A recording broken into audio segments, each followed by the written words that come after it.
Hello, hello, hello. Welcome back to my Facebook page and my YouTube channel. I am Tumaka Hankerman, and this is my page, The Anxiety Princess, where we are embarking on a journey to discuss everything that has to do with mental illness. We're basically tapping into our emotions just to actually get to the root of why are we suffering from mental illness. To everybody who has just joined us, I'm so happy whenever I see people clicking the share button. Like, there has been people clicking the last video I posted, which has been great. And from that, then I see new people coming in. I see new likes. I see new follows. So I'm really, really grateful. And if you do feel that a video is speaking to you, please do feel free to actually share it and just share it with people, and let's get more people involved. And to those new people that have come in, welcome to our mental health nation. You are invited, and we're grateful that you could actually join our channel. So, just a disclaimer, I haven't done a disclaimer in so long. Just a disclaimer, I am not trained to deal with mental illness. I just suffer from anxiety, and everything that I'm talking about here has to do with my own experience and things that actually have got me thinking that they could potentially have been issues that I needed to resolve in order to have avoided this position that I'm in now. But I couldn't avoid it. I'm here. I have anxiety. It is what it is. So if you are sitting there and you're not sure what is going on with you and you have not been diagnosed by a doctor, I would suggest that you do go to the doctor so that they give you the diagnosis that you actually are suffering from mental illness. And another thing, I am not a psychiatrist or anything of that form. I am merely an accountant. All I know is numbers. So please, I am just someone who likes talking and having an opinion about things, which I'm sharing with the world. So please, I urge you to go get a doctor to tell you that this is what you're suffering from. That is what I also did. And another thing, I do not want this video to substitute your responsibility for attending counseling. Please, I attended my sessions of counseling, and I could promise you, please, I encourage you to please go and attend your counseling so that you and your counselor can get to the root cause of your problems. This is merely tools that I'm giving you, things to think about. Please, don't take anything I say here as it is what it is. It's the only thing that's out there. Please do rule out anything and go the right route in order to actually know that you are suffering from mental health. Cool. That is admin. And just the last piece of the admin before I get into today's video is, obviously this is the last Wednesday I'll be shooting a video. Yes, I will shoot a video once now, simply because I do want the new people to catch up, because we're now on video 12. I do want people to catch up, and I do feel like I'm giving you guys quite a bit of content. And obviously just for a break for myself as well. And the fact that I know in December we're very busy. Like, I'm allowing you to enjoy your December, but don't forget that your mental illness doesn't go on holiday. So I will post one video, which will most likely be on Sundays, but I'll try to be as consistent as I can. If days differ, I will try to explain and tell you guys well in advance when the video is dropping. Cool. I think that mostly covers the admin. And today I decided, you know what? I told you guys that my anxiety was basically triggered by work, because I was working so much at that time, that I was working 7 days. And I had explained the whole thing that in my profession, we do have a period that we know that it's basically a busy period, and we prepare ourselves for it. Like the December holiday, you make sure you maximize, because you know when you go back, it's going to be intense.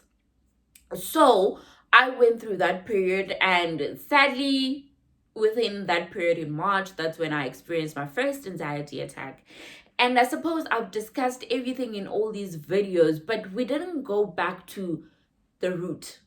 The root being work, what triggered my anxiety.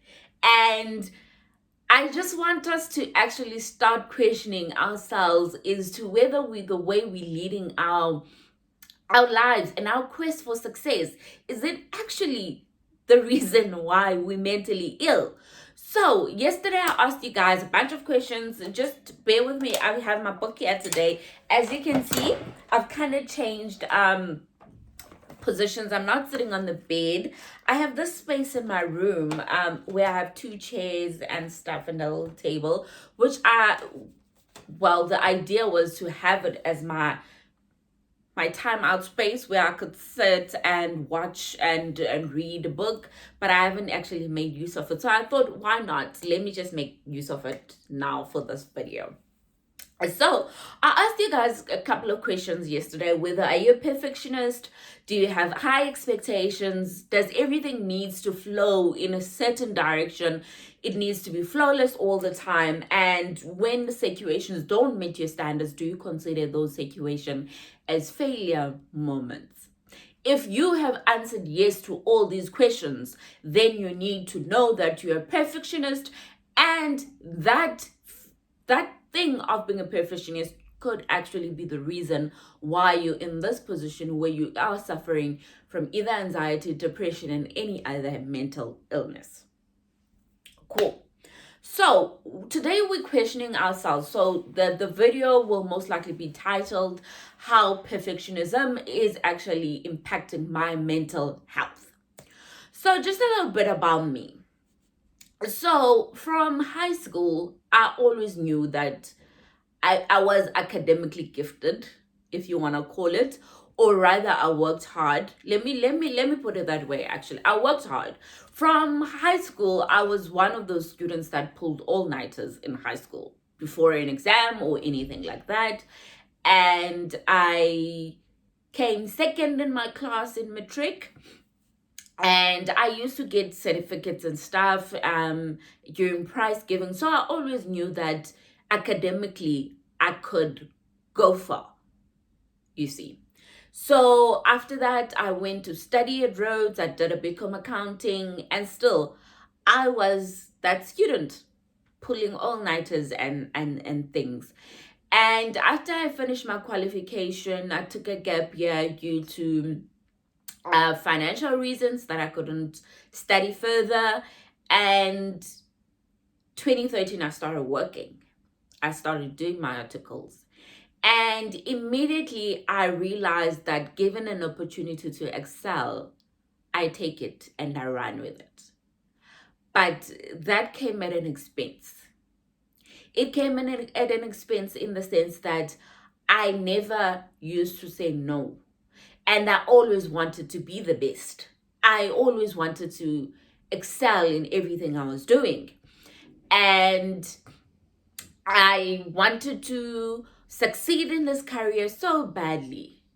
And fine, while I was doing articles, I think I managed it well because I was in a much smaller firm. There wasn't too many resources. I gave it my all and I left. But the thing came in when I got a bigger picture of what this career entailed. That you do your articles, you become a manager, an assistant manager, you become a senior manager, you become a director, you become a partner. So I understood the layers. And in my head, you always have to work hard to get to the next point. Which is fair enough. You have to work hard in life for everything that you're doing. So when I moved to the other firm as a manager, I was there for about 5 months. And then I decided, no, you know what?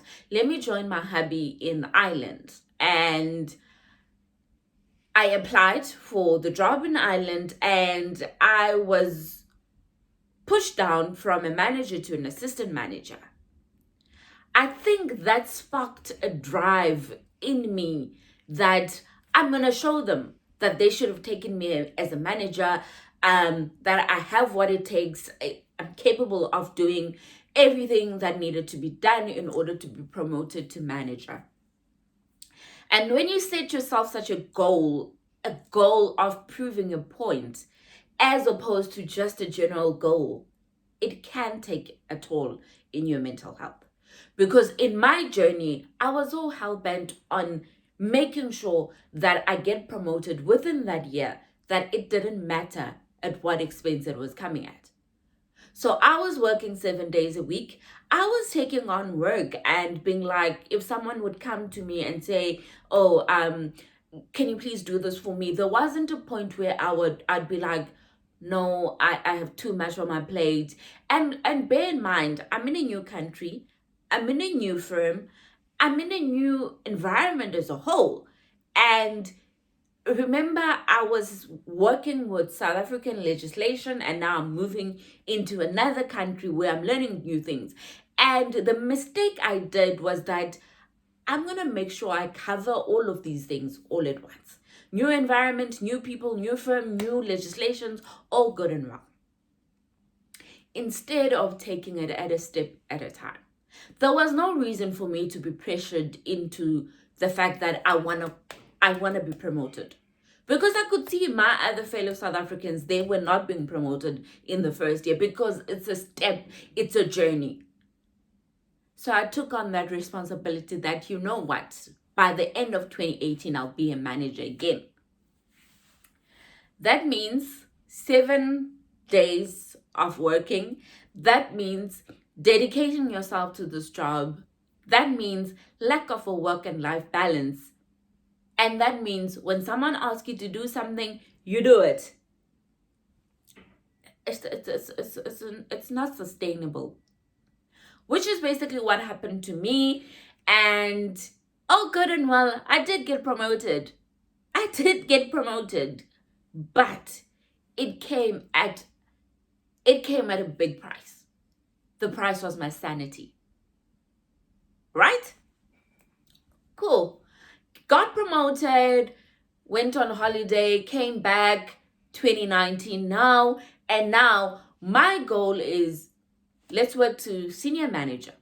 Can you see that I haven't even processed the fact that I've been a manager for a second? I'm already looking at the next thing. There's nothing wrong with setting yourself goals that at a certain point in time, I want to have achieved this.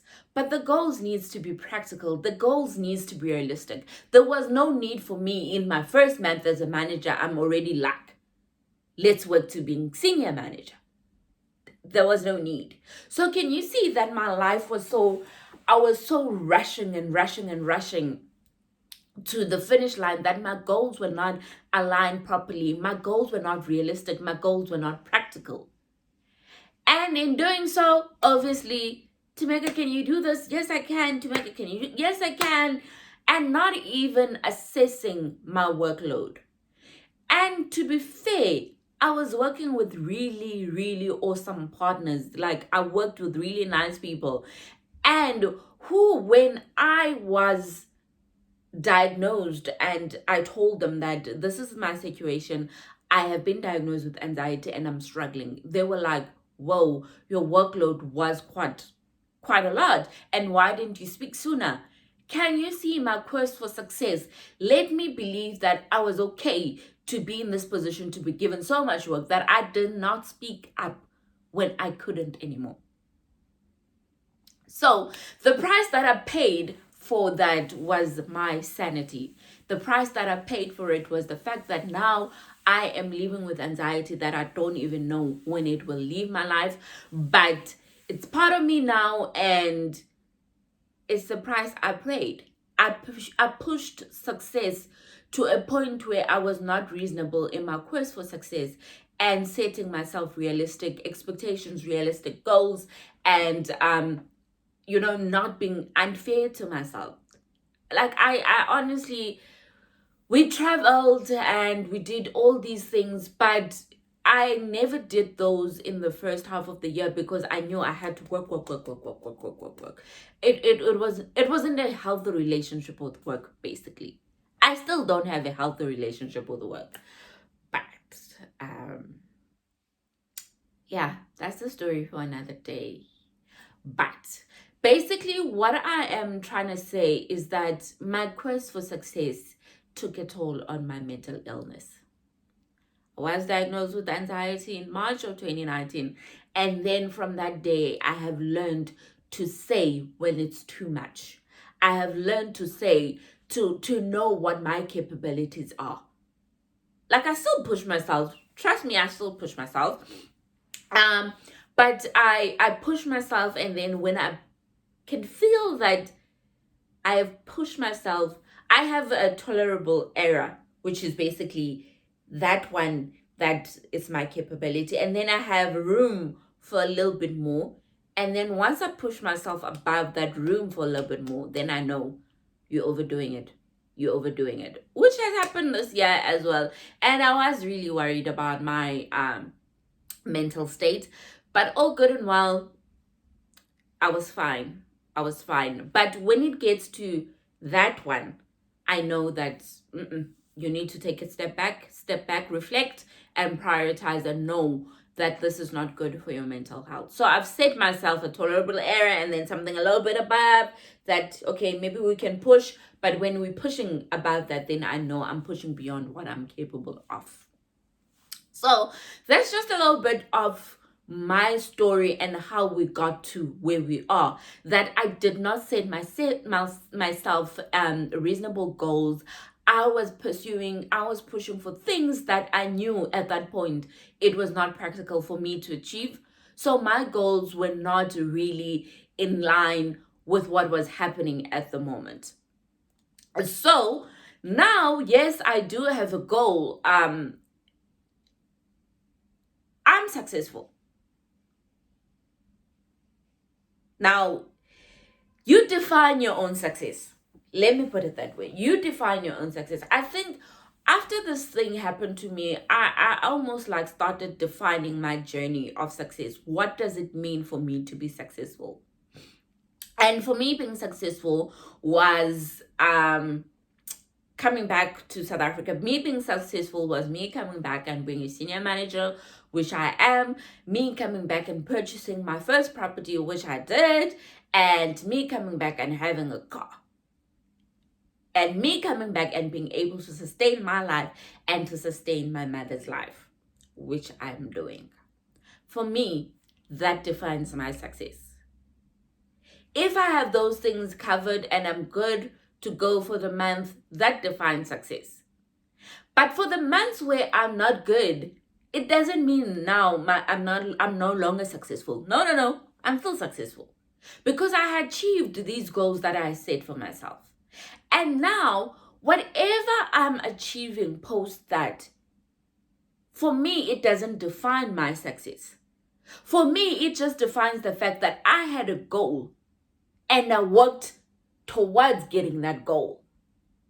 I'm pushing myself at a pace that is reasonable for me. But that goal is not going to define my success. For me, a goal and success are two different things. For me, success is what I was chasing all my life with my qualifications and things I wanted to attain by a certain period. But again, when you define success, I think you need to leave the period out, because life has its own book that will tell you, I wanted to get married at 24. I got married at 31. Can you see? Life doesn't go that way. So being successful is all these things that you want to achieve in order to say, wow, I have made it in life. Mama, I made it. And then there's goals, things you work at. But you're already successful. That's my definition. That's how I see it, or that's how I've painted it for my own life. That a goal and what defines my success are two different things. So now I've achieved my success, and now I'm working towards my goals. My goal is I do wanna, now with goals, you do set timelines. My goal is I want to be a director by the age of 33. So that means in 2 years' time, I want to be a director. Right. By 38, I want to be a partner. Right. Those are my two goals. Those are my two career goals. My personal goals, I want to open my foundation, to make a Moletsane Foundation, that is aimed at helping people with mental illness. I want to table my story in a book that people could have access to read my journey with mental health. I want to be a career coach to help people with their careers who have chosen the route of a chartered accountant, to just help them navigate life around that qualification. So I have these 5 goals. And I have my success. I had defined the things that will make me successful. These goals, for me, won't define my success. It's things that I'm working on in building my brand. But if you were asked me, when was the moment you realized you were successful? For me, it was the moment I came back as a senior manager, bought my apartment, bought a car. Those are my successful. Anything that I'm achieving now is building onto my brand. But I will always correct people that the moment I became successful was when I achieved the things I wanted to achieve, which is these 3 things. The moment, because success requires you to fight. Success requires you to be in a position where you're stretching yourself above your own capabilities, guys. That's what I believe success to be. That it's something that's stapled, and something that when people see you, they be like, this made her successful, this made her successful. For now, I'm chasing goals. And as much as I have put a timeline on being the partner and the AD, if I don't achieve them by those certain age, it doesn't mean that I no longer have a goal. Those are still my goals. I'll just push them because the time is not right for me to achieve my goals. But at the back of my mind, I'm like, it's okay because I'm successful, because I've achieved the things I wanted to achieve. Can you get it? I've defined success and goals for me. And with my goals, I've created the room that I'm flexible to move my goal if the situation is not right. Because life will show you the time is not right. But if then you haven't defined your success and you're mixing success and goals all into one, then you're stretching yourself too much. Then your mental health will be impacted. So, challenge for today. Set your goals, set your success. Look at your life and what you have achieved thus far. And actually question yourself whether do I think I'm at a point in my life where I'm successful, or am I at a point in my life where I'm chasing my goals? If you don't know your goals and your success, then I think there's a problem. Then I think you are pushing yourself because you're blinded in the sense that you're not defining what is important and what is not important. Not that goals are not important, but I feel as though with goals there is room to be flexible. Yes, you work at them, but they shouldn't paralyze what you think you're capable of. Cool.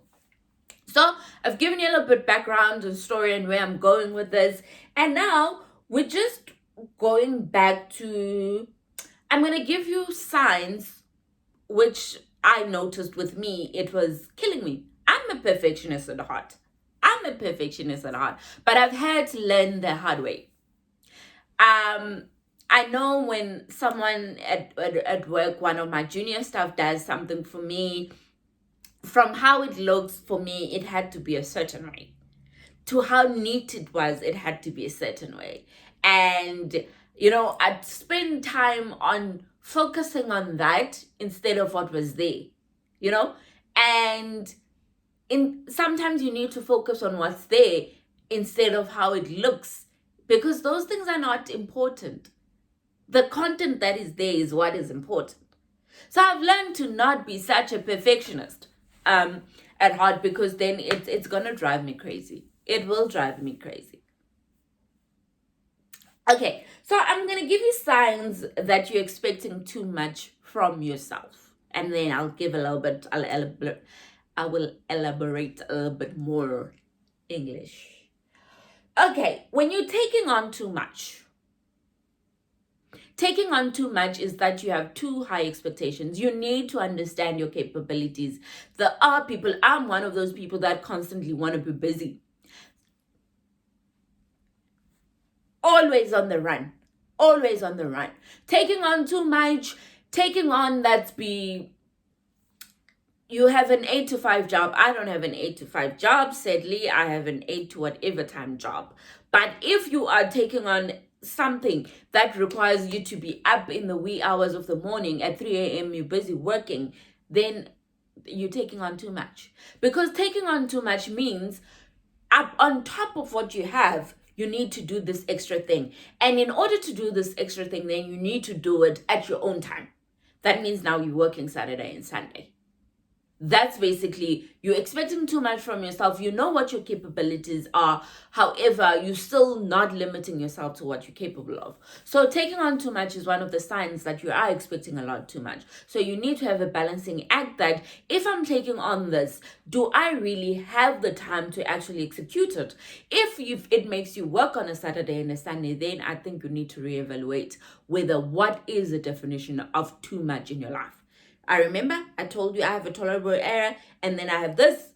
This is the part that says, okay, I can work Saturday morning, but anything after 1 o'clock, then it's too much, kind of thing. But unfortunately, there are days when I have to work a little bit more. So taking on too much, something for you to note, understand yourself, understand your capabilities, and learn to limit what you can take in. So identify what is your tolerable error and how far you can go above that before you have exhausted and stretch your body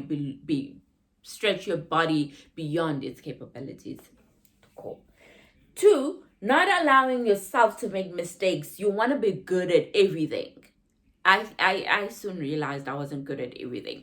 I was one of those people that in training I want to be giving the answers. People in articles will tell you in manager conferences. I remember I want something because I want to be vocal and I want to be good at everything.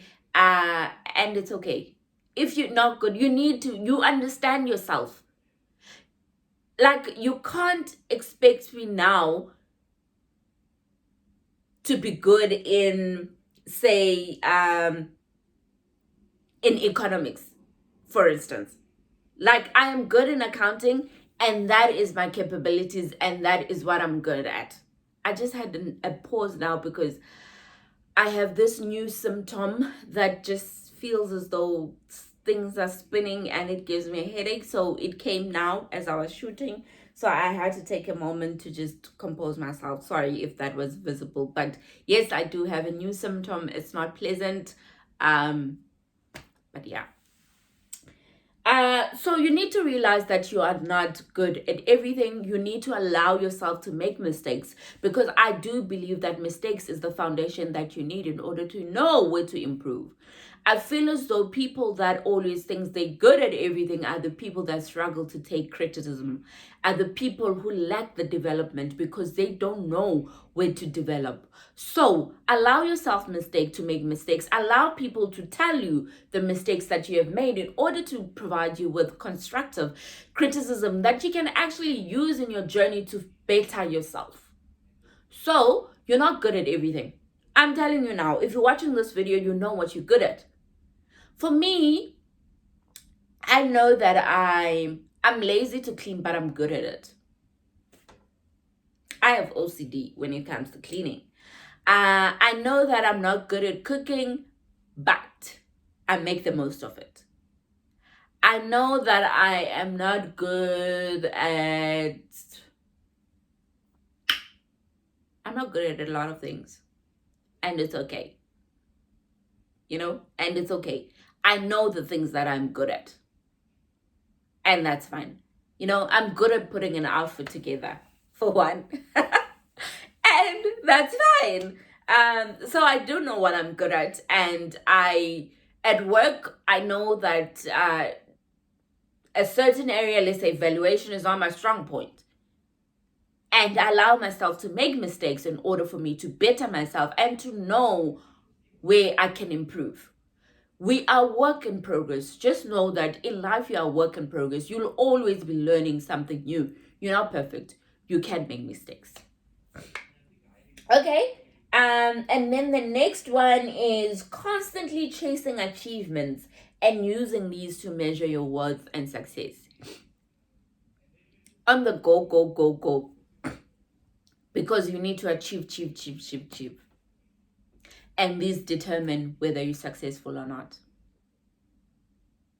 Imagine now, after I had studied and I,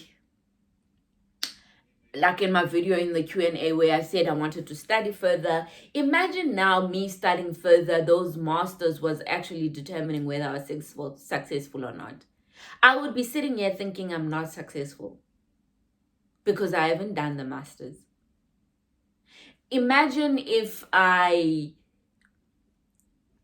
35, I am still a senior manager, I'm not a director. Because now I have identified what my success is. That won't bother me. But if becoming a director was part of my success factor, obviously it's going to bother me. Whether you achieve something or not, I don't think it should be a determining factor of whether you are worthy or not. There's so many things that could actually define worthy as opposed to success.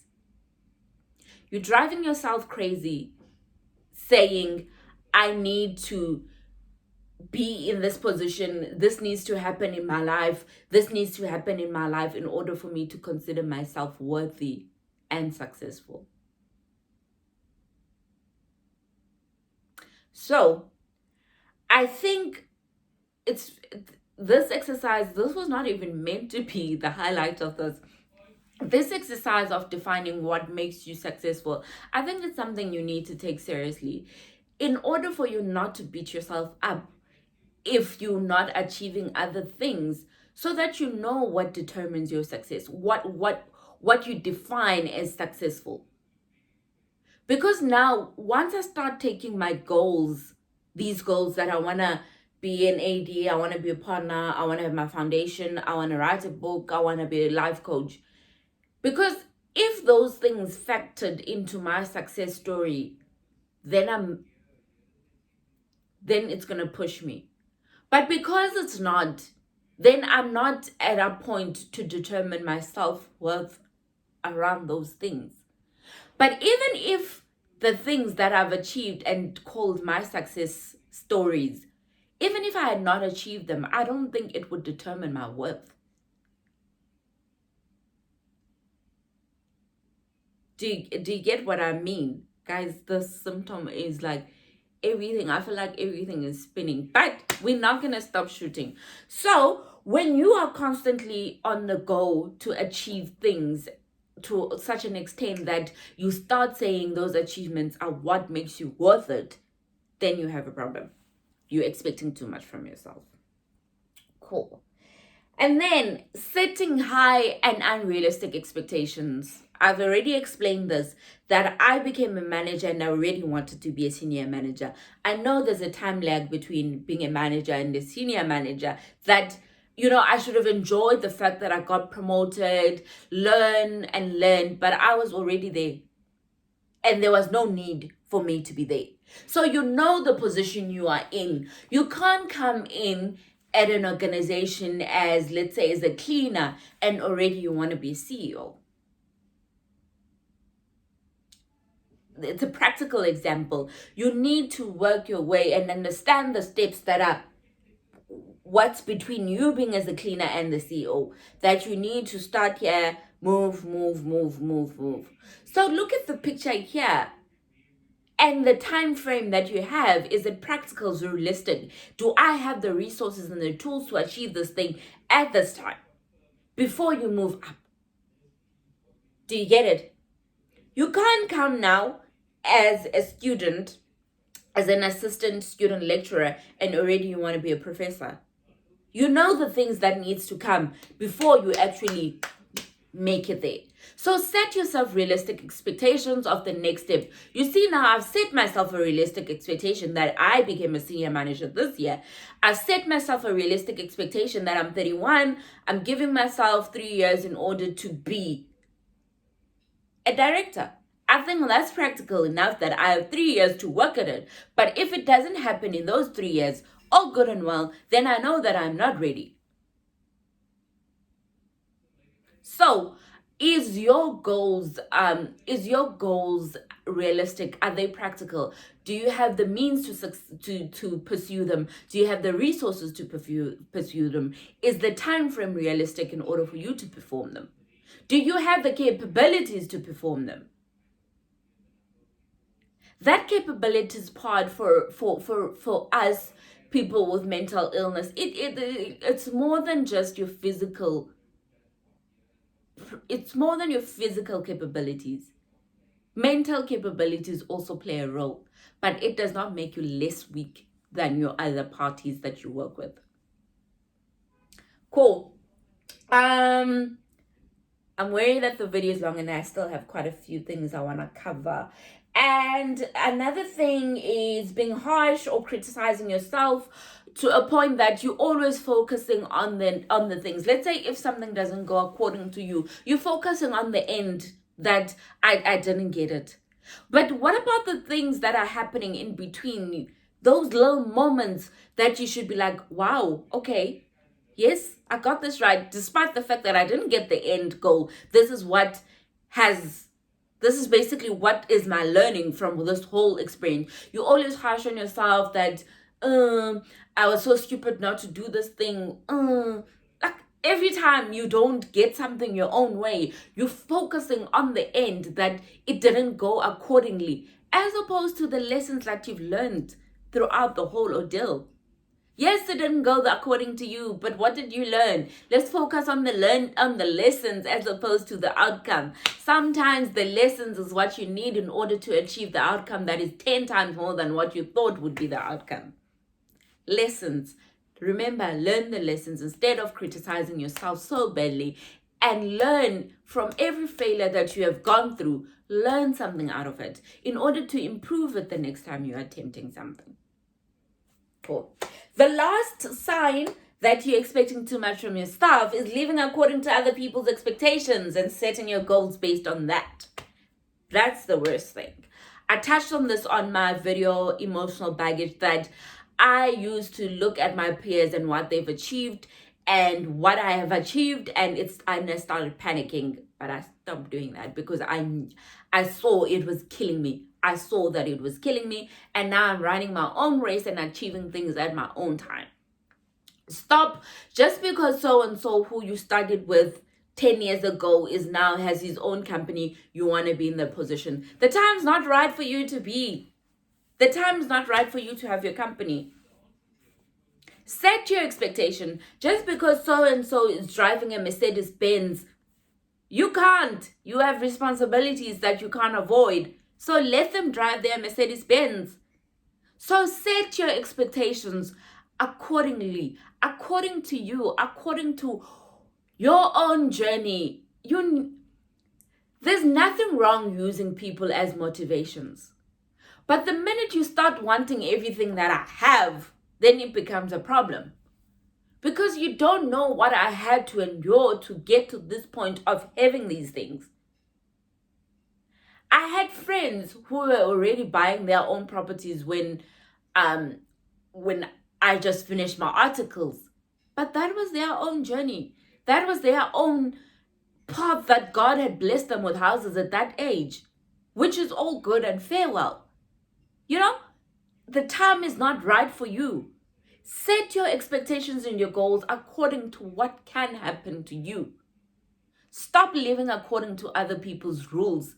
Build your own, structure your own, do your own, and celebrate your own. Because once you start living according to what other people once you start living according to what other people's expectations are for you, then you start meeting the big picture. Then you start taking everything you have achieved thus far for granted. Something happened in my video as I was shooting. So please start living according to your own rules and or your own expectations. Don't live according to what people have defined for you. You need to define your own journey. You need to define your own life. You need to define your own expectations. Someone else's achievements are not your own, and they shouldn't form part and parcel of what you defining yourself as your own achievement. Cool. Now we move from the science to impact, and what factors is it impacting in you? It affects your self-esteem, because all of a sudden you're not too confident, because you're sitting with this person who's achieved so many. You start doubting your own capabilities, so it affects your self-esteem. It affects your confidence. It affects you disappointments, because the minute you're not achieving something, you're already in that state of disappointment. The minute you start setting your goals according to other people's expectations and you don't meet those expectations, now you're disappointed. Had you set the expectations according to your own journey, then you wouldn't be in this position. So now you're facing a low self-esteem, low confidence, you're disappointed, you're burned out, and now you have mental illness. That is the impact. Cool. So I'm rushing through the video now because I want to get to the last stage of how can you stop expecting too much from yourself. I'll also tap this out and post it on the page so that you do have it. How to stop yourself from expecting too much. Challenge your inner critic. Once that little voice said, "You're not good, look at you, you failed," challenge them. If that inner critic is coming back and looking at the outcome as opposed to the journey, challenge them. When the minute it says, you didn't achieve this, just say, "Yes, I didn't achieve this, but throughout this journey, I've learned to be independent. I've learned to speak out for myself. I've learned to have a backbone." Look at all those experiences that you experience in this journey, but don't focus on the outcome. So challenge your inner critic. The minute it underplays the small victories, challenge it that, "No, I didn't achieve it. Yes, I didn't achieve it, but I achieved A, B, and C throughout this." That's the first thing that you can do. The second thing that you can do is to stop comparing yourself to other people. I can't stress this enough, guys. If you want to know more about this, watch my video, the emotional baggage video. Stop comparing yourself to people, because it's not good for your mental health.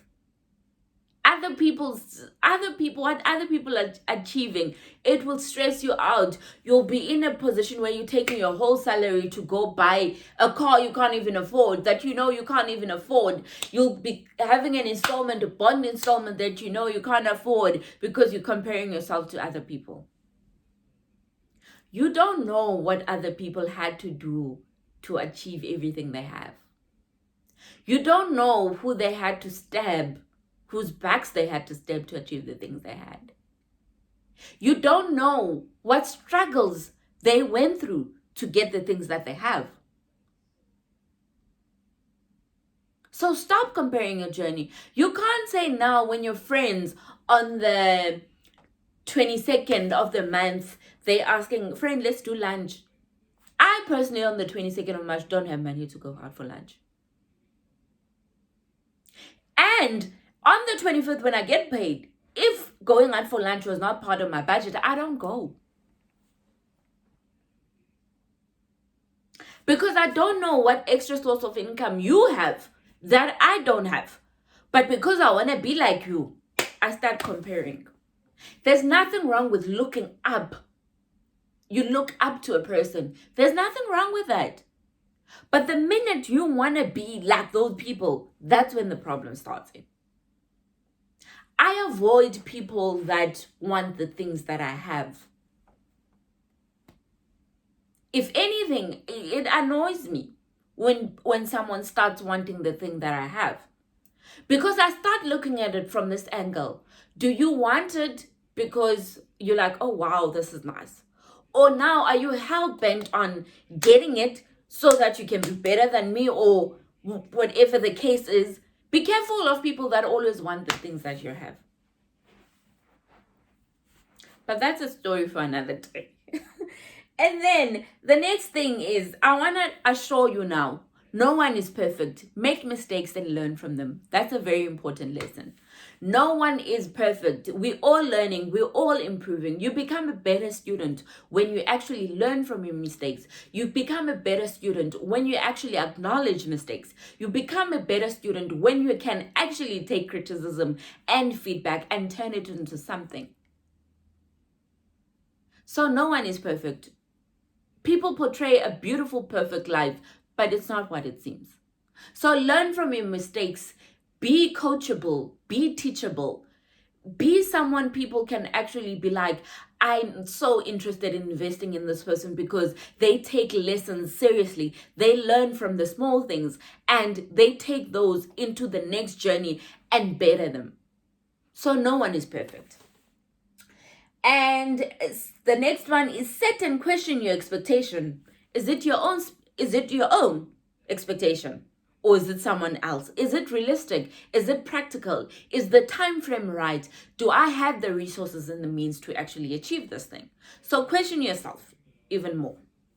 And then the next one is know yourself and what you're capable of. Define your tolerable error. Define that small room. Once it gets here, it's beyond you. You know how you are. Some people like I enjoy working at night. That's me. I enjoy working at night. That's just me. Not that I don't work during the day. I do work during the day because I have to. But when everyone is gone, I like having that time to just dedicate to my work, do the best that I can. You know yourself. I know that I work better at night, which is fine. But I know that at night I can work better until a certain hour and then I stop. You know your body. You know that over the weekend you need to dedicate one day to just lounging around and recharging your batteries. You need to do that because you know your body, you know yourself, you know your mind, you know when you have enough. So start defining your tolerable areas, start defining your limits, and start making sure that you don't go above and beyond those limits. Cool. And then the next one, learn to prioritize. You can't do it all. On a day, you could have 20 things on a to-do list, but you need to start with priorities and narrow it down. If you don't get to the list important, it's fine. There's still tomorrow. And then the last one, let go of the need to constantly achieve. Enjoy the journey, embrace the challenges. We're all different. You need to learn from your journey. If you can't enjoy something, do you even have an appreciation for it? I'm enjoying this stage in my life when I'm a senior manager. I'm getting to learn as much as I can, and I'm loving all the experience that I'm getting. Learn to enjoy the point where you are. Because where you're going, you're going to look back and be like, I wish I would have enjoyed it a little bit more. So take your time, pace yourself, and just walk your journey the best that you can. I'm worried that this video is much longer, so I will try to type out some of the stuff that I talked about so that you can have it somewhere. But stop being harsh on yourself. Just do the best that you can. Being a perfectionist comes with its own disadvantage, guys, and it's not good for your mental well-being. I would love to go on for long, but I'm wary of the fact that the video is quite long, so I think I'll end it there today. And what I want to say is just, it's Black Friday on Friday. I am still contemplating whether I should participate or not. I don't think my bank balance is allowing me, but let's see. But I want you to protect your mental sanity out there. If you know that big crowds do trigger your anxiety, do trigger your depression, do trigger your panic disorders, I would suggest you avoid Black Friday by all means. There's nice deals online as well. So I do hope you'll protect your mental sanity this Black Friday and try not to go overboard. But I hope you enjoy your Wednesday. I am still thinking if I should shoot on Sunday or I should go on a break, but I will keep you guys posted. But this is the last video we're doing on Wednesday. Thank you for tuning in every Wednesday and just watching my videos midweek. I will see you guys possibly on Sunday. I hope you'll have a blessed and safe Wednesday. Bye.